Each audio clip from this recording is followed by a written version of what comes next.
कभी आपने सोचा है कि पुराने रेलवे टिकटों के किनारे पर छोटे छोटे छेद क्यों होते थे?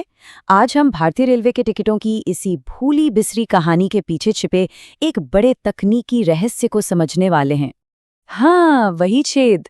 अगर आपके हाथ में कभी कोई पुराना टिकट आया हो तो आपने जरूर देखा होगा, दोनों तरफ एक सीधी लाइन में बने वो गोल गोल छेद। देखने में तो बहुत मामूली लगते थे, है ना?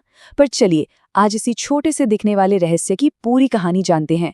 तो सवाल तो यही उठता है कि आखिर ये छेद थे क्यों? क्या ये बस एक डिजाइन था या शायद रेलवे की कोई पुरानी परंपरा? जी नहीं, असल में इनका एक बहुत बहुत जरूरी काम था। और यकीन मानिए, ये छेद जितने छोटे थे ना, इनका काम उतना ही बड़ा और जरूरी था। अब इस राज को समझने के लिए हमें थोड़ा सा समय में पीछे चलना होगा। उस दौर में जब टिकट छापने के लिए एक खास तरह की मशीनें इस्तेमाल होती थीं, एक ऐसी टेक्नोलॉजी जो आज तो लगभग गायब ही हो चुकी है। उस तकनीक का नाम था डॉट मैट्रिक्स प्रिंटिंग। अरे हाँ, ये वही प्रिंटर थे जो प्रिंट करते वक्त एक अजीब सी खट खट खट खट की आवाज करते थे। आपको याद आया? और मजे की बात यह है कि टिकट के किनारों पर जो ये छेद होते थे वो इसी सिस्टम की एक बहुत जरूरत थे। अब देखिए, ये बहुत मजेदार है। उस जमाने में रेलवे टिकट आज की तरह एक एक करके अलग कागज पे नहीं छपते थे। नहीं, बल्कि वो एक कंटिन्यूअस पेपर पर छपते थे। मतलब सोचिए, कागज की एक बहुत लंबी जुड़ी हुई पट्टी होती थी जो बिना रुके प्रिंटर के अंदर से गुजरती थी। अब आप खुद सोचिए, इतनी लंबी कागज की पट्टी को प्रिंट करते वक्त एकदम सीधा रखना कितना बड़ा चैलेंज रहा होगा। और बस यहीं पर उन छोटे छोटे छेदों का असली जादू सामने आता है।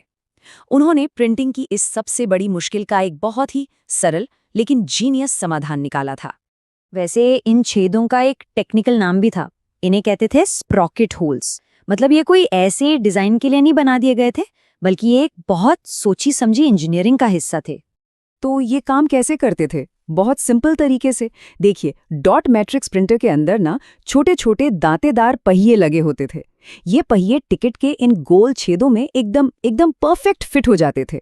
और जैसे जैसे ये पहिए घूमते, वो कागज को बिल्कुल सीधी लाइन में आगे खींचते थे। नतीजा, प्रिंटिंग कभी टेढ़ी मेढ़ी नहीं होती थी और हर टिकट एकदम सही जगह पर छपता था।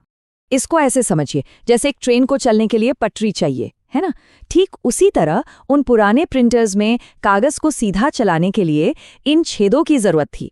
ये छेद उस कागज के लिए पटरी का ही काम करते थे। अगर ये छेद न होते तो कागज फिसलता, प्रिंटिंग खराब होती और सारे टिकट बेकार हो जाते। अच्छा, इसी से एक और बात जुड़ी है। आपने शायद ध्यान दिया होगा कि पुराने टिकटों के किनारे हमेशा से थोड़े फटे फटे खुरदुरे से होते थे। वो इसलिए क्योंकि प्रिंटिंग के बाद इन छेदों वाली साइड की पट्टी को फाड़कर अलग किया जाता था। तो वो कोई डिफेक्ट नहीं था, बल्कि वो भी इसी सिस्टम का एक हिस्सा था। लेकिन रुकिए, कहानी अभी खत्म नहीं हुई है। प्रिंटिंग में मदद करना तो इनका एक काम था, पर इन छेदों का एक और बहुत ही जरूरी काम था। एक ऐसा काम जिसके बारे में ज्यादातर लोग जानते ही नहीं हैं। ये छेद सिर्फ प्रिंटिंग के लिए नहीं थे, असल में ये एक बहुत ही चालाक सिक्योरिटी फीचर का भी हिस्सा थे। सोचिए कैसे। पहली बात तो ये कि ये खास कागज जिन पर ये छेद बने होते थे, ये आम बाजार में मिलता ही नहीं था। और दूसरी और सबसे जरूरी बात, इन छेदों का एक खास कोडेड पैटर्न होता था। मतलब ये ऐसे ही नहीं बने होते थे, इनकी एक खास डिजाइन होती थी। तो अगर कोई नकली टिकट बनाने की कोशिश भी करता तो वो इस पैटर्न की नकल नहीं कर पाता था और फौरन पकड़ा जाता था। कितना स्मार्ट था, है ना? तो फिर सवाल उठता है कि इतना अच्छा सिस्टम था तो ये गायब क्यों हो गया?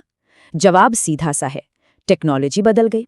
और टेक्नोलॉजी के साथ साथ हमारे रेलवे टिकटों का रूप भी पूरी तरह से बदल गया। याद कीजिए, 80 के दशक में ये डॉट मैट्रिक्स वाले टिकट थे। फिर 2000 के दशक में आए थर्मल प्रिंटर, जिनसे चिकने स्मूथ किनारों वाले टिकट निकलने लगे। और आज तो हम ई टिकट और QR कोड के जमाने में हैं। तो जाहिर है, जब टेक्नोलॉजी ही बदल गई तो ना तो उस लंबे कागज की जरूरत रही और ना ही उन स्प्रॉकेट होल्स की। तो भले ही आज ये छेद सिर्फ एक याद बनकर रह गए हैं, पर ये हमें डिजाइन और इंजीनियरिंग के बारे में एक बहुत बड़ा और जरूरी सबक सिखाते हैं। आज भले ही हमारे पास कितनी भी एडवांस टेक्नोलॉजी क्यों ना हो, हमें ये नहीं भूलना चाहिए कि यही सिंपल सा सिस्टम दशकों तक पूरे इंडियन रेलवे टिकटिंग सिस्टम की रीढ़ की हड्डी था। ये इस बात का एक शानदार उदाहरण है कि कैसे कभी-कभी एक छोटी सी चीज एक बहुत बड़े सिस्टम को मजबूती से चला सकती है। तो अगली बार जब भी कोई पुराना टिकट हाथ लगे या कोई कहे कि ये छेद तो बेकार थे, तो उन्हें जरूर बताइएगा कि ये बेकार नहीं थे, बल्कि ये उस जमाने की टेक्नोलॉजी और सिक्योरिटी का एक जीनियस हिस्सा थे। और सबसे बड़ी सीख यही है कि बड़े और कॉम्प्लेक्स सिस्टम अक्सर बहुत ही छोटे, सरल और शानदार आइडियाज पर टिके होते हैं।